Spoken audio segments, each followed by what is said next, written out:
Islam is a hot topic of discussion lately. In part one of the Muslim Perception, we took a look at the faith and its followers locally and revealed how they consider it to be a peaceful religion despite its portrayal. Tonight, we dig deeper into the faith to examine the rights of Muslim women. News 18's Samantha Tiki joins us with what the women of Islam say about their faith. Sam. Jeff and Gina, when I attended services at the Greater Lafayette Islamic Center, the first thing I noticed was that men and women are required to pray in completely separate rooms. And I also noticed that men are not allowed to touch women, even if it's just to shake hands. Now, despite the first impressions one might have of Islam, all the women I spoke with say their faith has empowered them.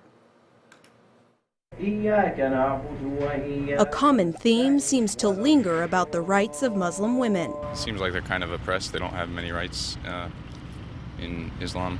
I think most of what they do has to be controlled by some male figure, right? They portray it as they're being controlled and they don't have as much say or free will in certain activities. Those are just a few of the common misconceptions of Muslim women, according to Purdue's Muslim Student Association President Munira Al-Dubayan. The main one is that women are oppressed, or women are forced to do things that they don't want to do, or that they're less valuable than men. But Muslim Fatima Taha says reality is much different from the perception. In the eyes of God, men and women are completely equal. You know, they have different roles in society, yes, but they're treated equal. When News 18 visited the mosque at the Greater Lafayette Islamic Center, we were asked to blur the faces of the women praying, not as a requirement of the religion, but as a request to honor the women's modesty.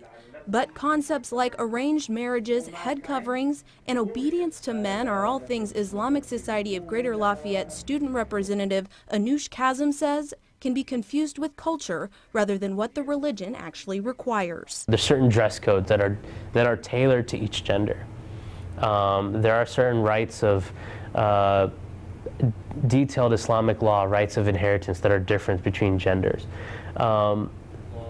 Besides that, everything within the religion is the same. Kazim says forced marriages actually go against Islam, but when it comes to gender rights, he says the Quran is pretty clear. We believe that men and women have the same spiritual self-worth and dignity in the sight of God. Kazim's wife Nadia Faruqi says she chose to marry her husband and considers themselves to be a typical American married couple. My husband doesn't stand there and say, you have to wear this before you leave. I do this myself. I would classify myself just like any other American who's married happily. Several of the women shared a similar feeling about wearing a hijab or headscarf.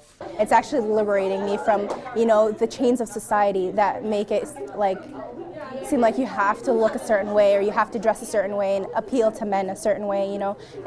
I put it on and I'm like, I don't have to deal with that. This is my feminist statement. Like, this is me, this is my freedom, this is me being empowered right now. But it's not just the hijab empowering the women. In the Quran, women are portrayed as leaders, they're entrepreneurs, they're businesswomen, and a lot of times the public, they don't see that. It's empowered me to do what I want to do as far as education, as far as organizations and companies. I look towards my faith, and that's what guides me through all of it. As I reported yesterday, representatives of the Islamic Society of Greater Lafayette say anyone wanting to learn more information about the religion is encouraged to contact them. Now, you can find more information about the ISGL on our website, WLFI.com. Samantha Tiki, News 18.